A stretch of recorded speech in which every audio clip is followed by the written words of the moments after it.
तो जय हिंद दोस्तों, नमस्कार। आप सभी को बता दें कि ज्ञान बिंदु जीएस एकेडमी द्वारा जो 6 अक्टूबर को बिहार दुर्गा का टारगेट बैच शुरू हुआ है, जिस बैच में ओनली वन ऑब्जेक्टिव क्वेश्चन करवाया जा रहा है, वही ऑब्जेक्टिव क्वेश्चन हम यहाँ पर फ्री में करवा रहे हैं उन्हीं के पीडीएफ से। अगर आप उस बैच को खरीदने जाते हैं तो आपको 1000 रुपये देना पड़ेगा, लेकिन उस बैच के टोटल क्वेश्चन आंसर पीडीएफ सहित हम आपको फ्री में प्रोवाइड कर रहे हैं। तो आज हम देखेंगे एंशिएंट हिस्टोरी के चैप्टर नंबर 7 के क्वेश्चन को, और चैप्टर नंबर 7 में हम 151 नंबर क्वेश्चन से देखेंगे, क्योंकि 150 नंबर क्वेश्चन तक हमने पिछली वीडियो में कंप्लीट करा दिया है। तो चलिए देखते हैं 151 नंबर क्वेश्चन से।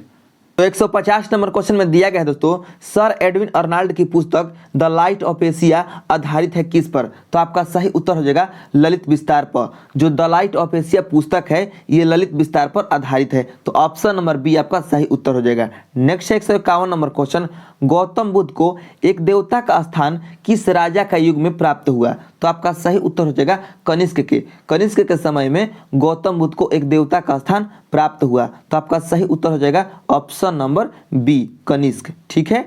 नेक्स्ट है आपका 152 नंबर क्वेश्चन। 152 नंबर क्वेश्चन में दिया गया है दोस्तों, देश में निम्न में से किसने मूर्ति पूजा की नींव रखी, यानी मूर्ति पूजा की शुरुआत की? तो आपका सही उत्तर हो जाएगा बौद्ध धर्म ने। बौद्ध धर्म ने सर्वप्रथम मूर्ति पूजा की शुरुआत की, तो आपका सही उत्तर हो जाएगा ऑप्शन नंबर बी। नेक्स्ट है 153 नंबर क्वेश्चन, भगवान बुद्ध की प्रतिमा कभी कभी एक हसत मुद्रा में दिखाई गई है, युक्त दिखाई गई है, जिसे भूमि स्पर्श मुद्रा कहा जाता है। यह किसका प्रतीक चिन्ह है? ठीक है, जो भगवान बुद्ध हैं उनकी जो प्रतिमा है यानी उनकी जो मूर्ति है कभी कभी एक हसत मुद्रा युक्त दिखाई गई है, जिसे भूमि स्पर्श मुद्रा भी कहा जाता है। यह किसका प्रतीक है? तो आपका सही उत्तर हो जाएगा मार के प्रलोभनों के बावजूद अपनी सुचिता और शुद्धता का साक्षी होने के लिए बुद्ध का धरती का आवाहन, यही उनका प्रतीक चिन्ह है। ठीक है, तो आपका ऑप्शन नंबर बी सही उत्तर हो जाएगा। नेक्स्ट है आपका 154 नंबर क्वेश्चन, भूमि स्पर्श मुद्रा की सारनाथ बुद्ध मूर्ति संबंधित है किस काल से? भूमि स्पर्श मुद्रा की सारनाथ बुद्ध मूर्ति संबंधित है किस काल से? तो आपका सही उत्तर हो जाएगा गुप्त काल से, तो ऑप्शन नंबर डी सही उत्तर हो जाएगा। नेक्स्ट 155 नंबर क्वेश्चन, भारत के सांस्कृतिक इतिहास के संदर्भ में निम्नलिखित युग्म पर विचार कीजिए। तो आपका सही उत्तर इसमें हो जाएगा, आइए इसको देखते हैं, विचार करते हैं। इसमें है, पहला में है परिव्राजक, जिसका अर्थ दिया गया है परित्यागी व भ्रमणकारी, तो ये आपका सही है। 2 में दिया गया है श्रमण, यानी उच्च पद प्राप्त पुजारी, तो ये आपका सही सुमेलित नहीं है। 3 नंबर में दिया गया है उपासक, यानी बौद्ध धर्म का साधारण अनुगामी। जो बौद्ध धर्म का साधारण अनुगामी होता था, यानी गृहस्थ जीवन को मतलब देखते हुए, गृहस्थ जीवन को देखते हुए जो बौद्ध धर्म का नियमों का पालन करता था उसे उपासक कहा जाता था, तो यह भी आपका सुमेलित है। तो 1 और 3 सुमेलित है, तो आपका सही उत्तर हो जाएगा ऑप्शन नंबर बी 1 और 3 इसका सही उत्तर है। ठीक है। नेक्स्ट आपका 156 नंबर क्वेश्चन, निम्नलिखित में से कौन से शासक ने बौद्ध मत के विस्तार में योगदान नहीं दिया? ठीक है, निम्नलिखित में से कौन से शासक ने बौद्ध मत के विस्तार में योगदान नहीं दिया? तो आपका सही उत्तर हो जाएगा पुष्यमित्र शुंग, यानी ऑप्शन नंबर डी। नेक्स्ट है आपका 157 नंबर क्वेश्चन, निम्नलिखित युग्मों में से कौन सा सुमेलित है, कौन से सही सुमेलित है? देखिए यहाँ पर दिया गया है लोथल। लोथल प्राचीन गोदी क्षेत्र यानी प्राचीन बंदरगाह क्षेत्र, तो ये आपका सही सुमेलित है। 2 नंबर में दिया गया है सारनाथ, बुद्ध का प्रथम धर्मोपदेश स्थान, तो ये भी आपका सही सुमेलित है। 3 नंबर में दिया गया है राजगीर, यानी अशोक का सिंह स्तंभ शीर्ष, तो ये आपका गलत सुमेलित है। 4 नंबर में दिया गया है नालंदा, यानी बौद्ध अधिगम का महान पीठ, तो ये भी आपका सही सुमेलित है। तो आपका सही सुमेलित है 1, 2 और 4, और 1, 2 और 4 दिया गया है ऑप्शन नंबर सी में, तो ऑप्शन नंबर सी आपका सही उत्तर हो जाएगा। नेक्स्ट है 158 नंबर क्वेश्चन, हीनयान अवस्था का विशालतम एवं सर्वाधिक विकसित शैलकृत चैत्यगृह स्थित है कहाँ पर?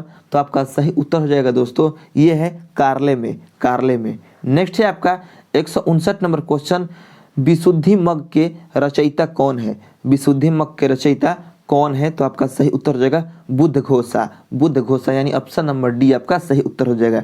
नेक्स्ट है 160 नंबर क्वेश्चन, प्रथम शताब्दी ईस्वी में किस भारतीय बौद्ध भिक्षुक को चीन भेजा गया था? तो आपका सही उत्तर हो जाएगा दोस्तों नागार्जुन को, नागार्जुन को। तो ऑप्शन नंबर डी आपका सही उत्तर हो जाएगा। ठीक है, कुछ भाइयों का कहना रहता है, आपको हम बता दें, थोड़ा सा बात ध्यान से सुनिएगा कि भाई क्वेश्चन को थोड़ा सा डील कीजिए। तो हम आपको बता दें कि इस क्वेश्चन में मतलब एक क्वेश्चन को ऐसे करके बनाया गया है कि एक क्वेश्चन को 4 क्वेश्चन में डिवाइड किया गया है इसमें। ठीक है, डिवाइड किया गया है, मतलब छोटे से छोटे क्वेश्चन के रूप में तैयार किया गया है, हर क्वेश्चन को तोड़ तोड़ कर। तो आपको डिस्कस कराने की जरूरत नहीं है, यहाँ पर इतना क्वेश्चन करा दिया जाएगा कि आपको एक भी पॉइंट बौद्ध धर्म से नहीं छूटेगा, यानी कोई भी हम चैप्टर आपको कराएं उसमें से एक भी प्रश्न आपको नहीं छूटने वाला है। ठीक है, तो नेक्स्ट है आपका 161 नंबर क्वेश्चन। 161 नंबर क्वेश्चन में दिया गया है नागार्जुन किस बौद्ध संप्रदाय के थे? तो आपका सही उत्तर हो जाएगा दोस्तों, ये थे माध्यमिक बौद्ध संप्रदाय के। तो ऑप्शन नंबर सी आपका सही उत्तर हो जाएगा। Next 162 number question. 162 number question में दिया गया है दोस्तों भारतीय इतिहास के संदर्भ में निम्नलिखित युग्मों पर विचार कीजिए। और यहाँ पर ऐतिहासिक व्यक्तियों का नाम दिया गया है और यहाँ पर दिया गया कि ये व्यक्ति किस रूप में जाने गए और हमको बताना है कि इसमें से कौन सही सुमिलित है। तो इस क्वेश्चन का जवाब आप लोग कमेंट में बताइएगा, अगर आप लोग नहीं बता पाए तो हम आपको आंसर इसका बता देंगे। ठीक है, नेक्स्ट 163 नंबर क्वेश्चन बौद्ध शिक्षा का केंद्र है, इनमें से कौन सा बौद्ध शिक्षा का केंद्र है? तो आपका सही उत्तर हो जाएगा विक्रमशिला विश्वविद्यालय। ठीक है, नेक्स्ट है आपका 164 नंबर क्वेश्चन वल्लभी विश्वविद्यालय स्थित था किस राज्य में? तो आपका सही उत्तर हो जाएगा गुजरात राज्य में। जो वल्लभी विश्वविद्यालय था ये गुजरात राज्य में स्थित था। नेक्स्ट है आपका 165 नंबर क्वेश्चन नालंदा विश्वविद्यालय के स्थापन का युग है, यानी नालंदा विश्वविद्यालय का स्थापना किस युग में हुआ है? तो गुप्त युग में। तो ऑप्शन नंबर सी आपका सही उत्तर हो जाएगा। नेक्स्ट है आपका 166 नंबर क्वेश्चन नालंदा विश्वविद्यालय के संस्थापक कौन थे? संस्थापक कौन थे? तो आपका सही उत्तर हो जाएगा कुमारगुप्त, यानी ऑप्शन नंबर बी आपका सही उत्तर हो जाएगा। नेक्स्ट 167 नंबर क्वेश्चन नालंदा विश्वविद्यालय किस लिए विश्व प्रसिद्ध था? तो आपका सही उत्तर हो जाएगा बौद्ध धर्म दर्शन, यानी ऑप्शन नंबर सी आपका सही उत्तर हो जाएगा। नेक्स्ट है आपका 168 नंबर क्वेश्चन नव नालंदा महाविहार किसके लिए विख्यात है? जो नव नालंदा महाविहार है ये किसके लिए विख्यात है? तो आपका सही उत्तर हो जाएगा दोस्तों पाली अनुसंधान संस्थान के लिए। ठीक है, पाली अनुसंधान संस्थान के लिए, यानी ऑप्शन नंबर सी आपका सही उत्तर हो जाएगा। अब नेक्स्ट है 169 नंबर क्वेश्चन। 169 नंबर क्वेश्चन में दिया गया है दोस्तों निम्नलिखित में से कौन से बौद्ध धर्म और जैन धर्म दोनों में समान रूप से विद्यमान थे? निम्नलिखित में से कौन से बौद्ध धर्म और जैन धर्म दोनों में समान रूप से विद्यमान थे? तो आइए देखते हैं कौन कौन से दोनों धर्मों में समान थे। तो देखिए पहला में दिया गया है तप और भोग की अति का परिहार, तो ये दोनों धर्मों में समान रूप से विद्यमान नहीं था। 2 नंबर में दिया गया है वेद प्रामाण्य के प्रति अनास्था, तो ये जो था दोनों धर्मों में समान रूप से विद्यमान था। 3 नंबर में दिया गया है कर्म कांडों की फलवत्ता का निषेध, तो ये भी दोनों धर्मों में समान रूप से विद्यमान था। 4 नंबर में दिया गया है प्राणियों की हिंसा का निषेध, तो ये भी दोनों धर्मों में विद्यमान था। तो ये भी आपका सही हो गया। तो इसमें कह रहा है कि नीचे दिए गए कोड का प्रयोग करते हुए सही उत्तर का चयन कीजिए। तो आपका सही उत्तर है 2, 3 और 4। तो 2, 3, 4 है ऑप्शन नंबर बी में, अर्थात ऑप्शन नंबर बी आपका सही उत्तर हो जाएगा।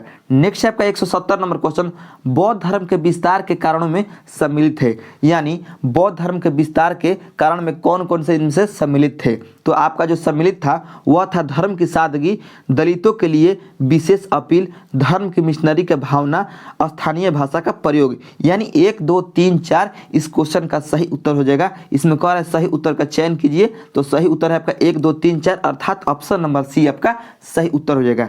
Next 171 number question. 171 number question में दिया गया दोस्तों आरंभिक मध्ययुगीन समय में बौद्ध धर्म का पतन किन कारणों से शुरू हुआ? ठीक है, आरंभिक मध्ययुगीन समय में बौद्ध धर्म का पतन का कारण जो है किन कारणों से शुरू हुआ? तो आपका सही इसमें उत्तर हो जाएगा उस समय तक बुद्ध विष्णु के अवतार समझे जाने लगे और वैष्णव धर्म का हिस्सा बन गए, यही आपका सही उत्तर है। ठीक है, इसमें से पूछ रहा है कि इसमें कौन सही है, तो केवल एक सही है, तो ऑप्शन नंबर ए आपका सही उत्तर हो जाएगा।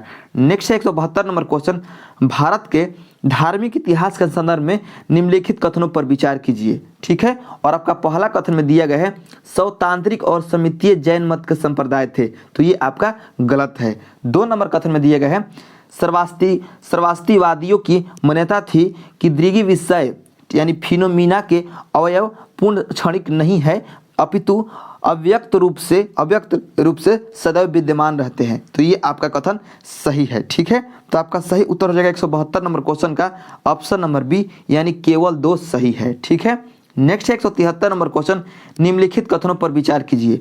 और आपका पहला कथन में दिया गया है पश्चिमी गोदावरी जिले के गुंटुपल्ली में प्रारंभिक चैत्यगिरी और विहार चट्टानों को काटकर बनाए गए हैं। ठीक है, तो ये आपका कथन सही है। 2 नंबर कथन में दिया गया है पूर्वी दक्कन के चैत्य और विहार साधारणतः चट्टानों को काटकर बनाए गए हैं, तो ये भी आपका सही है। तो आपका सही उत्तर हो जाएगा ऑप्शन नंबर सी, 1 तथा 2 दोनों सही है।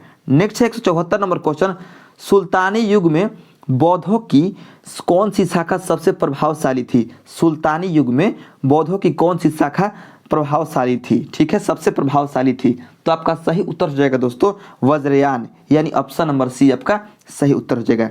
नेक्स्ट है 175 नंबर क्वेश्चन, प्राचीन भारत के विश्वोत्पत्ति विषयक धारणाओं के अनुसार 4 युगों के चक्र का क्रम इस प्रकार है। तो आपका सही उत्तर हो जाएगा दोस्तों 175 नंबर क्वेश्चन का, इसमें हो जाएगा कृत, त्रेता, द्वापर और कली। ठीक है, क्वेश्चन ये कह रहा है कि प्राचीन भारत के विश्व उत्पत्ति विषयक धारणाओं के अनुसार 4 युगों के चक्र का क्रम इस प्रकार है। तो इस प्रकार जो क्रम है वह है कृत, उसके बाद त्रेता, उसके बाद द्वापर और उसके बाद कलियुग। ठीक है, तो यही आपका सही उत्तर हो जाएगा ऑप्शन नंबर सी। नेक्स्ट है आपका 176 नंबर क्वेश्चन, निम्नलिखित में से कौन सा प्राचीन भारत में शैव संप्रदाय था? शैव संप्रदाय था। तो आपका सही उत्तर हो जाएगा दोस्तों मतमयूर, यानी ऑप्शन नंबर बी आपका सही उत्तर हो जाएगा।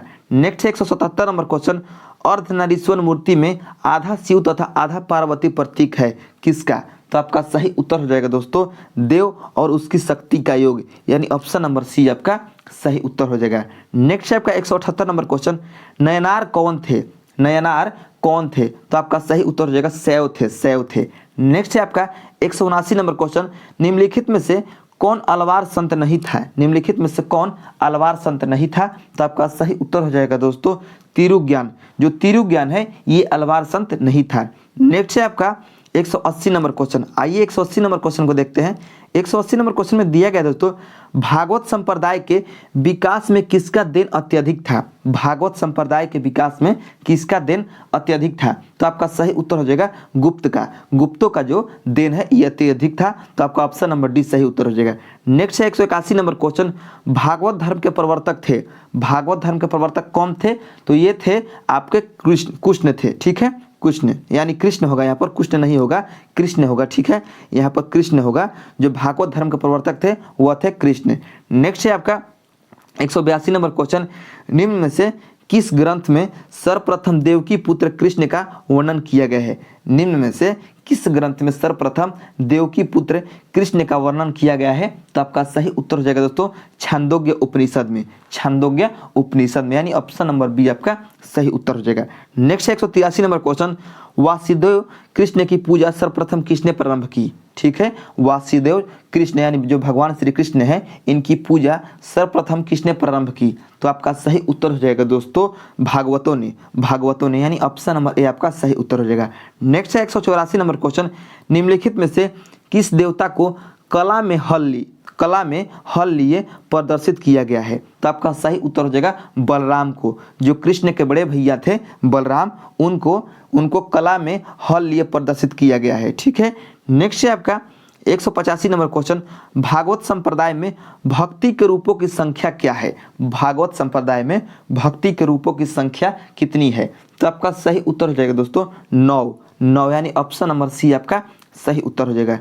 नेक्स्ट है 186 नंबर क्वेश्चन, हेलियोडोरस का बेशनगर अभिलेख संदर्भित है किससे? तो आपका सही उत्तर हो जाएगा दोस्तों ये केवल वासुदेव से, यानी जो हेलियोडोरस का बेशनगर अभिलेख है ये वासुदेव से संदर्भित है। ठीक है, नेक्स्ट है आपका 187 नंबर क्वेश्चन, भागवत धर्म का ज्ञात सर्वप्रथम अभिलेखीय साक्ष्य है? भागवत धर्म का ज्ञात सर्वप्रथम अभिलेखीय साक्ष्य कौन है? तो आपका सही उत्तर हो जाएगा दोस्तों बेशनगर का गरुड़ स्तंभ अभिलेख, यानी ऑप्शन नंबर सी आपका सही उत्तर हो जाएगा। नेक्स्ट है 188 नंबर क्वेश्चन, बेशनगर अभिलेख का हेलियोडोरस कहाँ का निवासी था? ठीक है, बेशनगर अभिलेख का हेलियोडोरस कहाँ का निवासी था? तो आपका सही उत्तर हो जाएगा दोस्तों तक्षशिला। तक्षशिला का निवासी था। तो ऑप्शन नंबर बी आपका सही उत्तर हो जाएगा। नेक्स्ट है 189 नंबर क्वेश्चन, विष्णु के किस अवतार को सागर से पृथ्वी का उद्धार करते हुए अंकित किया जाता है? विष्णु के किस अवतार को सागर से पृथ्वी का उद्धार करते हुए अंकित किया जाता है? तो आपका सही उत्तर हो जाएगा वराह अवतार को, वराह अवतार को।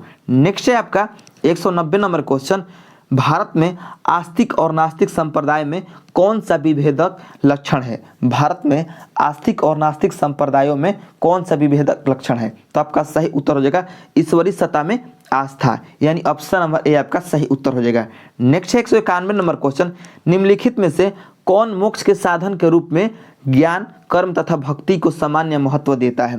निम्नलिखित में से कौन मोक्ष के साधन के रूप में ज्ञान, कर्म तथा भक्ति को सामान्य महत्व देता है? तो आपका सही उत्तर हो जाएगा दोस्तों option number C Bhagavad Gita, Bhagavad Gita, यानी ऑप्शन नंबर सी आपका सही उत्तर हो गया।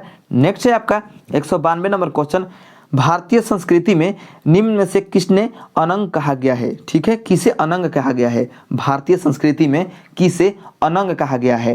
तो आपका सही उत्तर हो जाएगा दोस्तों अनंग कहा गया है, आपको हम बता दें काम को, काम को, यानी ऑप्शन नंबर सी आपका सही उत्तर हो जाएगा। ठीक है, नेक्स्ट है आपका 193 नंबर क्वेश्चन, निम्नांकित में से कौन प्रस्थानत्रयी, ठीक है, प्रस्थानत्रयी में सम्मिलित नहीं है? निम्नलिखित में से कौन प्रस्थानत्रयी में सम्मिलित नहीं है? तो आपका सही उत्तर हो जाएगा भागवत, यानी ऑप्शन नंबर ए आपका सही हो गया। नेक्स्ट है आपका 194 नंबर क्वेश्चन, वह प्राचीन स्थल जहां 60,000 कितना 60,000 मुनियों की सभा में संपूर्ण महाभारत कथा का वाचन किया गया था वह है? तो आपका सही उत्तर हो जाएगा वह है नैमिषारण्य, नैमिषारण्य, यानी वह प्राचीन स्थल कौन सा है जहां 60,000 मुनियों की सभा में संपूर्ण महाभारत कथा का वाचन किया गया था? तो वह है नैमिषारण्य स्थल। ठीक है, नेक्स्ट है आपका 195 नंबर क्वेश्चन, रामायण के किस कांड में राम और हनुमान की पहली भेंट का वर्णन है? जो रामायण है, ठीक है, रामायण के किस कांड में राम और हनुमान जी का पहली भेंट का वर्णन है? तो आपका सही उत्तर हो जाएगा दोस्तों, आपका सही उत्तर हो जाएगा किष्किंधा कांड में, किष्किंधा कांड में। नेक्स्ट है आपका 196 नंबर क्वेश्चन, कालिका पुराण किस धर्म से संबंधित है? जो कालिका पुराण है ये किस धर्म से संबंधित है? तो ये है शाक्त धर्म से। तो ऑप्शन नंबर बी आपका सही उत्तर हो जाएगा। नेक्स्ट है 197 नंबर क्वेश्चन, पुरी में रथ यात्रा किसके सम्मान में निकाली जाती है? पुरी में रथ यात्रा किसके सम्मान में निकाली जाती है? तो आपका सही उत्तर हो जाएगा दोस्तों भगवान जगन्नाथ, जगन्नाथ के जो है सम्मान में। नेक्स्ट 198 नंबर क्वेश्चन, नासिक में कुंभ मेला निम्न में से किस नदी के तट पर लगता है? तो आपका सही उत्तर हो जाएगा दोस्तों, आपको बता दें गोदावरी नदी के तट पर। नेक्स्ट है आपका 199 नंबर क्वेश्चन, सूची 1 को सूची 2 के साथ सम्मिलित कीजिए तथा सूचियों के नीचे दिए गए कूट से सही उत्तर चुनिए। तो आइए देखते हैं इसमें से क्या क्या दिया गया है मिलाने के लिए। यहाँ पर दिया गया है दोस्तों, आप देख सकते हैं यहाँ पर एक में देवता दिया गया है और एक में पहचान दिया गया है। तो चलिए मिलाते हैं। तो देखिए जो शिव है, शिव का पहचान चिन्ह, जो शिव देवता हैं उनके पहचान चिन्ह है त्रिशूल, तो ए का हो जाएगा आपका 2। ठीक है, जो विष्णु जी हैं इनका प्रतीक चिन्ह या पहचान है चक्र, तो बी का हो जाएगा 1। जो गणेश जी हैं, गणेश जी का पहचान है रस्सी या फांदा, तो सी का हो जाएगा 4। और डी का हो जाएगा आपका 3, यानी माँ सरस्वती का है जो पहचान है वह है बीड़ा। ठीक है, तो इस प्रकार आपका हो जाएगा ए का 2, बी का 1, सी का 4 और डी का 3। तो आइए देखते हैं किसमें दिया गया है। तो देखिए यहाँ पर दिया गया है ए का 2, बी का 1, सी का 4 और डी का 3, यानी ऑप्शन नंबर बी में दिया गया है। तो 199 नंबर क्वेश्चन का ऑप्शन नंबर बी आपका सही उत्तर हो जाएगा। ठीक है, 199 नंबर क्वेश्चन का ऑप्शन नंबर बी। नेक्स्ट है आपका 200 नंबर क्वेश्चन, सूची 1 को सूची 2 के साथ सुमिलित कीजिए तथा सूचियों के नीचे दिए कूट से सही उत्तर चुनिए। ठीक है, और यहाँ पर दिया गया है कुछ सूची 1 में धर्मों का नाम और यहाँ पर दिया गया है उनके जो मतलब प्रसिद्ध स्थल। ठीक है, तो देखिए सबसे पहले मिलाते हैं हम जैन धर्म का। तो जैन धर्म का जो संबंधित स्थल है वह है पावापुरी, पावापुरी, तो ए का हो जाएगा आपका 3। ठीक है, हिंदू धर्म, हिंदू धर्म का जो मतलब संबंधित स्थल है वह है आपका वाराणसी। ठीक है, जो इस्लाम धर्म है, इस्लाम धर्म का संबंधित स्थल है मदीना। ठीक है, और जो ईसाई है, ईसाई धर्म का संबंधित स्थल है वेटिकन। ठीक है, तो इस प्रकार आपका सही उत्तर हो जाएगा ए का 3, ए का 3, बी का 4, ए का 3, ए का 3 और बी का 4 और सी का हो जाएगा आपका 1। सी का क्या होगा 1 और डी का हो जाएगा 2। 3 4 1 2। तो आइए देखते हैं 3 4 1 2 किस ऑप्शन में है। तो 3 4 1 2 है ऑप्शन नंबर सी में। तो ऑप्शन नंबर सी आपका सही उत्तर हो जाएगा 200 नंबर क्वेश्चन का। ठीक है, तो इस प्रकार आपका चैप्टर नंबर 7 यहाँ पर समाप्त हो चुका है। ठीक है, चैप्टर नंबर 7 आप देख सकते हैं यहाँ पर समाप्त हो चुका है। अब आगे हम नेक्स्ट वीडियो में चैप्टर नंबर 8 को डील करेंगे। तब तक के लिए जय हिंद, मिलते हैं नेक्स्ट वीडियो में। और सबका प्लेलिस्ट बना हुआ है, आप जाकर शुरू से इसका पूरा का पूरा वीडियो देख लीजिए, आपको पूरा प्राचीन भारतीय इतिहास का जितना ऑब्जेक्टिव है कंप्लीट हो जाएगा। ठीक है।